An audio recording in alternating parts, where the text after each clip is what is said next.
அஸ்ஸலாமு அலைக்கும். Hi hello friends, welcome back to my channel. இன்றைக்கி நம்ம என்ன பார்க்க போகிறோன்னா ஒரு ஸ்நாக்ஸ் ரெசிபி தான்.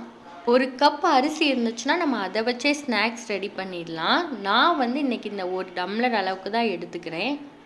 இந்த அரிசி வீட்டில் நீங்கள் சாப்பாடு செய்வீங்களா, அந்த அரிசி எடுத்துக்கிட்டாலும் ஓகே தான். இல்லை பச்சை அரிசி, இட்லி அரிசி, இல்லை ரேசன் அரிசி எடுத்துக்கிட்டாலும் ஓகே தான்.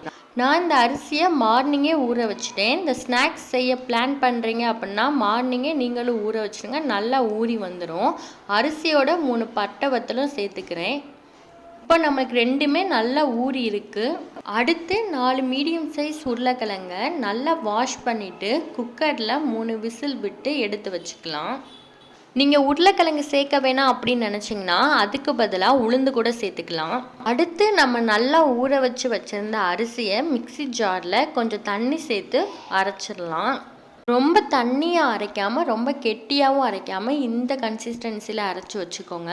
சப்போஸ் தண்ணி ஆயிடுச்சு அப்படின்னா கொஞ்சம் பச்சரிசி மாவு சேர்த்துக்கலாம். நம்மளுக்கு இந்த கன்சிஸ்டன்சி கரெக்டாக தான் இருந்துச்சு. இதை வேறு பாத்திரத்தில் மாற்றிக்கலாம். இந்த ஸ்நாக்ஸ் ரொம்ப ஈஸியாகவும் இருக்கும். உருளைக்கிழங்கு சேர்க்குறதுனால ரொம்ப ஹெல்த்தியும் கூட. வீட்டிலேயே செஞ்சு கொடுங்க, ரொம்ப விரும்பி சாப்பிடுவாங்க. அடுத்து நம்ம நல்லா வேக வச்சுருந்த உருளைக்கிழங்க நல்லா ஆற விட்டுட்டு இந்த மாதிரி தோல் உரித்து வச்சுக்கலாம். ஆல்ரெடி அரிசி அரைச்ச ஜார்லேயே உருளைக்கிழங்கையும் கொஞ்சம் தண்ணி சேர்த்து நல்லா மசிச்சு நல்லா மையாக அரைச்சிடலாம். ஏன்னா அரிசி மாவையும் உருளைக்கிழங்கையும் நம்ம ஒன்றா தான் சேர்க்க போகிறோம். இப்போ உருளைக்கிழங்கு நல்லா மையாக அரைச்சாச்சு. நீங்கள் அந்த கன்சிஸ்டன்சியை பாருங்கள், இந்த அளவுக்கு அரைச்சா போதும். இதை பார்க்குறதுக்கு கொஞ்சம் உளுந்து மாவு மாதிரி தான் நம்மளுக்கு இருக்கும். அதனால தான் சொன்னேன் நீங்கள் உருளைக்கிழங்கு பதிலாக உளுந்து கூட போட்டுக்கலான்னு. இப்போ நம்ம அரைச்சி வச்சுருந்த உருளைக்கிழங்கையும் ஆல்ரெடி அரைச்சி வச்சுருந்த அரிசி மாவோடு சேர்த்துக்கலாம்.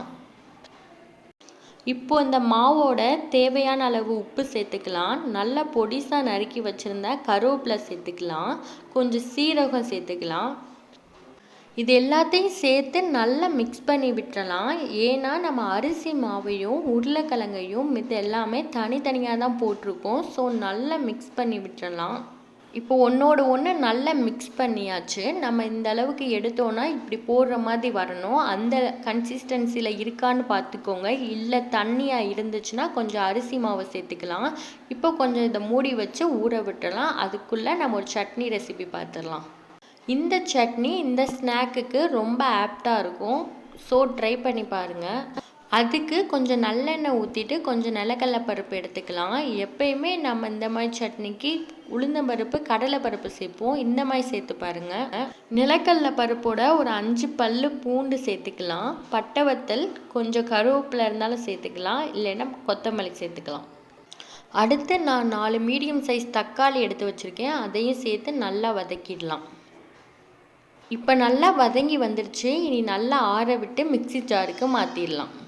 நம்ம ரெடி பண்ணி வச்சுருந்ததை மிக்ஸி ஜாரில் மாற்றி கொஞ்சம் உப்பு சேர்த்து நல்லா அரைச்சிடலாம். இந்த சட்னி இந்த ஸ்நாக்குக்கு நல்லாயிருக்கும், ட்ரை பண்ணுங்கள். இப்போ எண்ணெய் நல்லா சூடாயிடுச்சு. இதுக்கப்புறம் நம்ம ரெடி பண்ணி வச்சுருந்த மாவை இதில் சின்ன சின்னதாக விட்டு இந்த மாதிரி போட்டு எடுத்துக்கலாம்.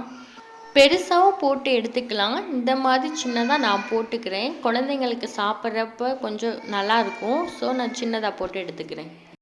நீங்கள் கொஞ்சம் சிம்மில் வச்சு வேக வைங்க. அப்போ தான் உள்ளுக்குள்ளெல்லாம் நல்லா வெந்திருக்கும். நல்லா வெந்ததுக்கப்புறம் நம்ம இதை திருப்பி போட்டுடலாம்.